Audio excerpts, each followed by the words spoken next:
Capítulo 2. Deus, Espírito e matéria constituem o princípio de tudo que existe, a Trindade universal, mas ao elemento material se tem que juntar o fluido universal, que desempenha o papel de intermediário entre o Espírito e a matéria propriamente dita, por demais grosseira para que o Espírito possa exercer ação sobre ela. Embora, de certo ponto de vista, seja lícito classificá-lo como elemento material, ele se distingue deste por propriedades especiais. Se o fluido universal fosse positivamente matéria, razão não haveria para que também o espírito não o fosse.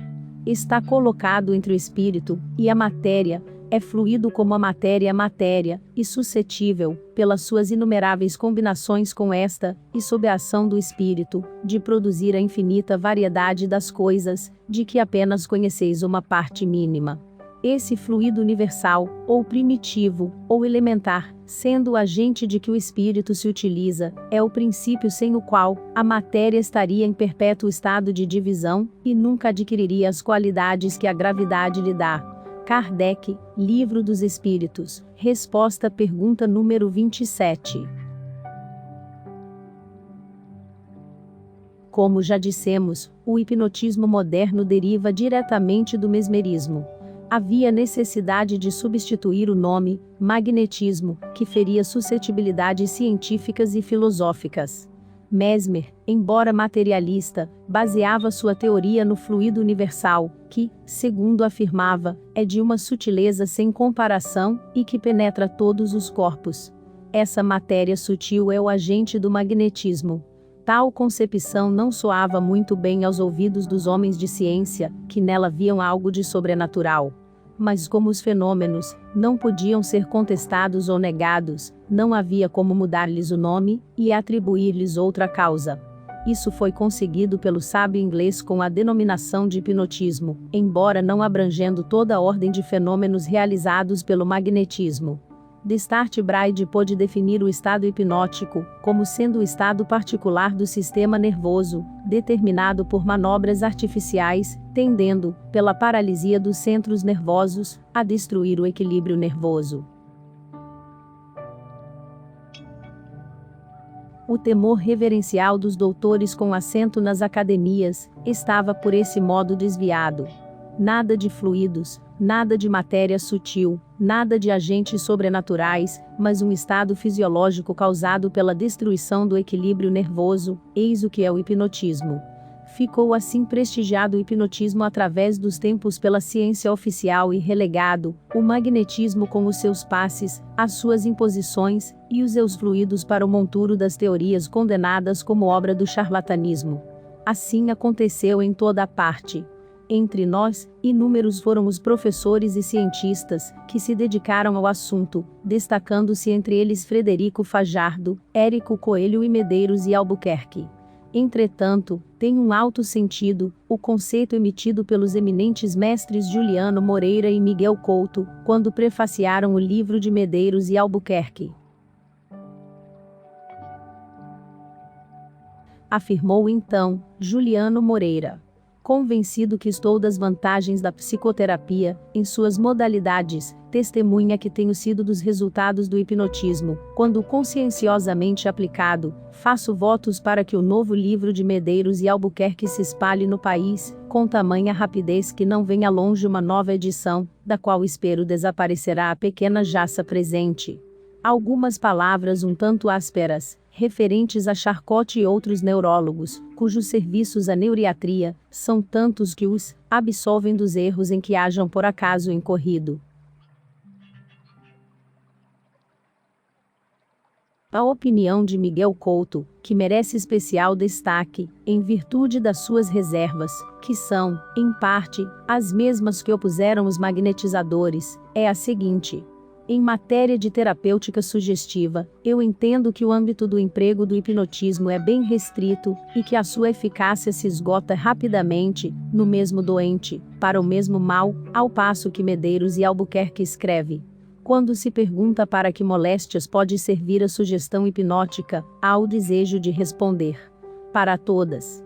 Proposição, aliás, atenuada na seguinte: evidentemente ninguém pensa em dizer que a sugestão hipnótica pode tudo curar. Tirante este desacordo, só elogios tenho para a obra etc. De um lado, pois, o acatado neurólogo Juliano Moreira reconhece as vantagens do hipnotismo, que é apenas, dizemos nós, um dos fenômenos do magnetismo, uma modalidade dentro da generalidade. De outro lado, o eminente professor Miguel Couto opõe-lhe evidentes restrições. Propositadamente transcrevemos essas duas opiniões para melhor documentação das nossas assertivas.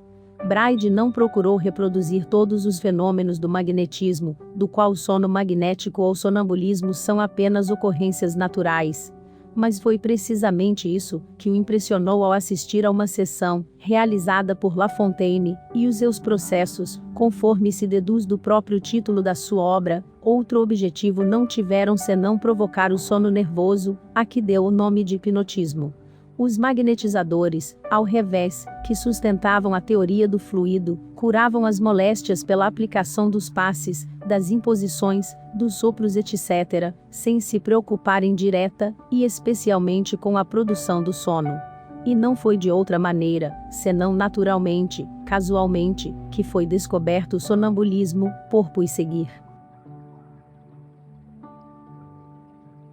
Mais ainda, embora possam os magnetizadores, por meio de passes apropriados, provocar o sonambulismo, não o fazem senão em circunstâncias excepcionais, deixando sempre que o fenômeno se opere em toda a sua espontaneidade.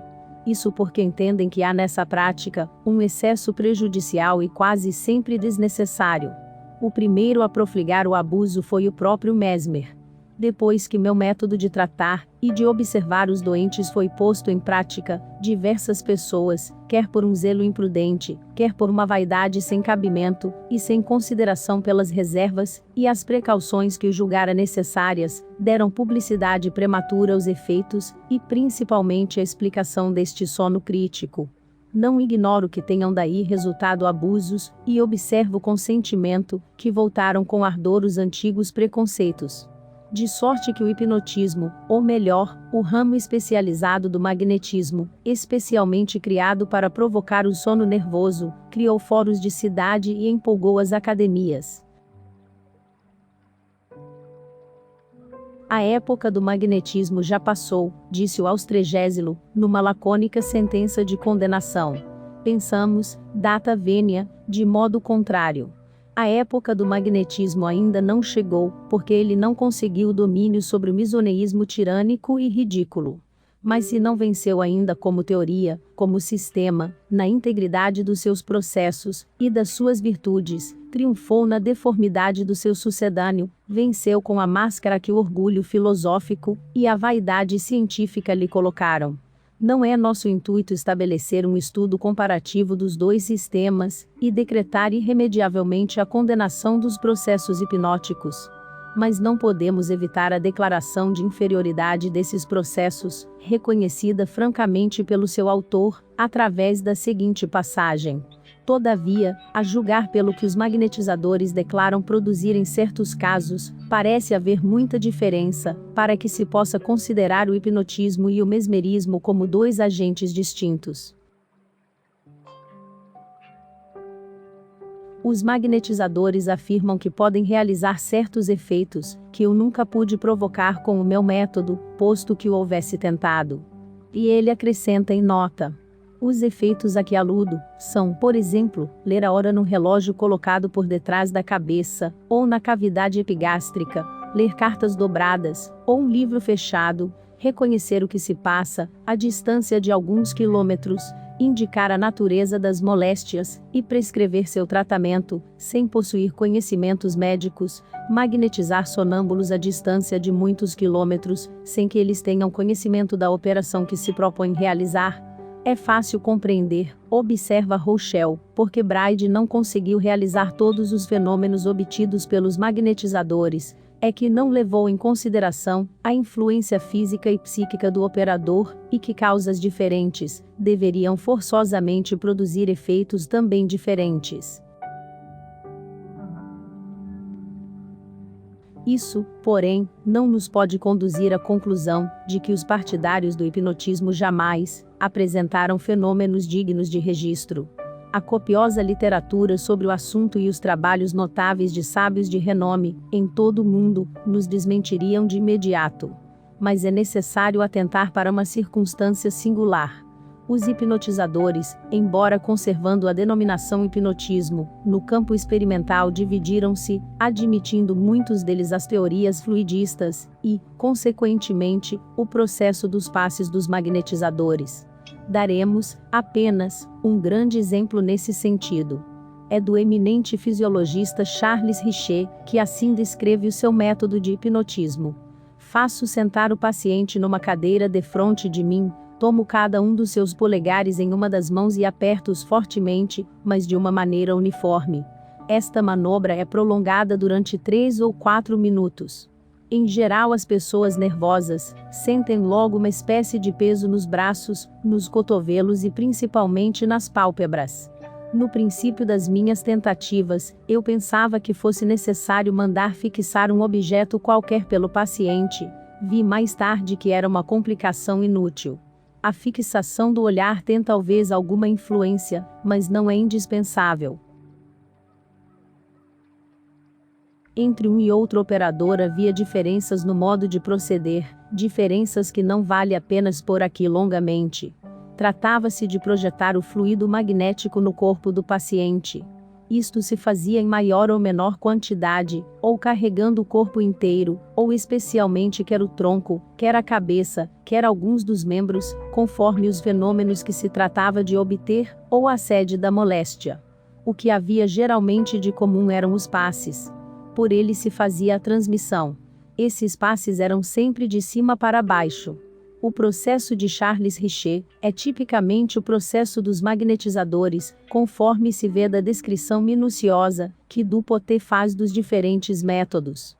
Registramos o fato com especial agrado, não só porque Richet conseguiu a produção dos mais extraordinários fenômenos, como também porque, segundo a opinião de Charles Baldwin, com os seus trabalhos começa a gloriosa época do hipnotismo. Sede e a glória pouco de hipnotismo comencigas per la laboroge de Charles Richet.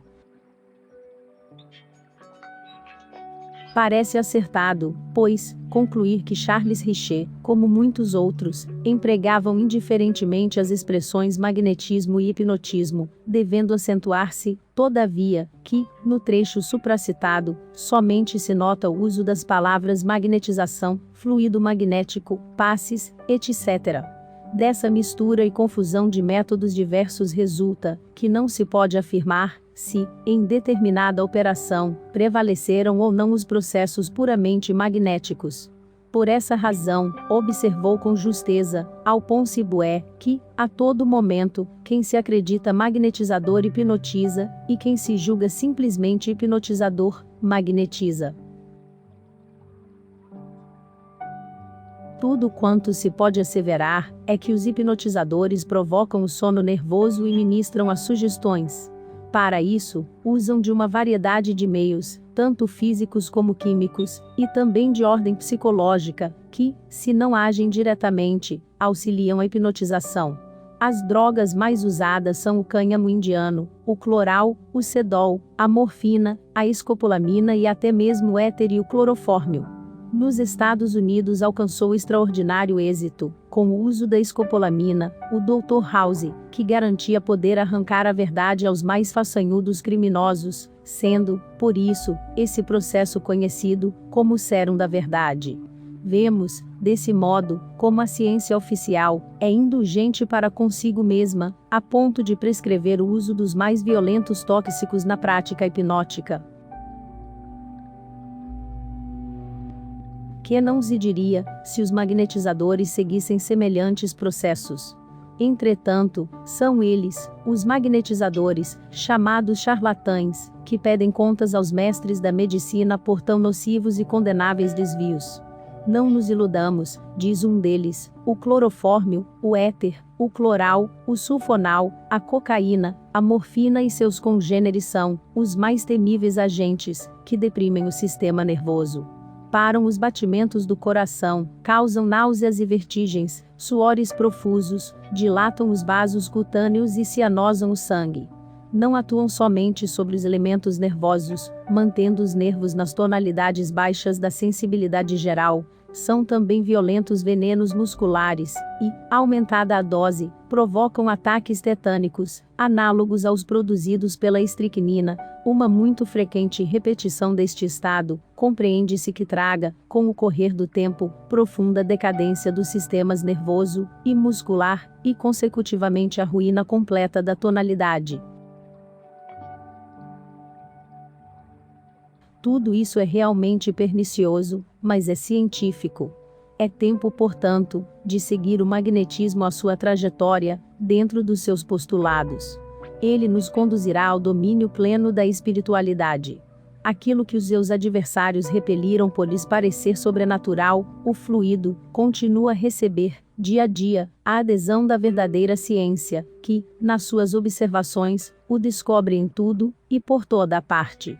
O que chamais fluido elétrico, fluido magnético, são modificações do fluido universal, que não é, propriamente falando, senão a matéria mais perfeita, mais sutil e que se pode considerar independente.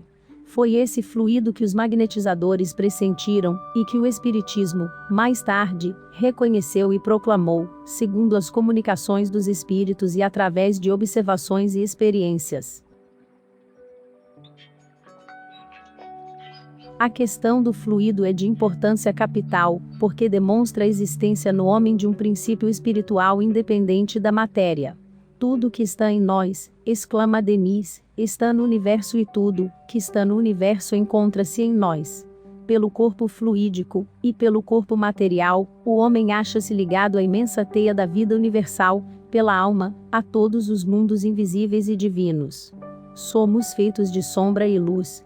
Somos a carne com todas as suas fraquezas, e o espírito com as suas riquezas latentes, as suas esperanças radiosas, os seus surtos grandiosos, e o que em nós está, em todos os seres se encontra. Com o fluido da nossa fé, e do nosso amor, tornemos mais radiosas as esperanças e mais grandiosos, os surtos do nosso espírito.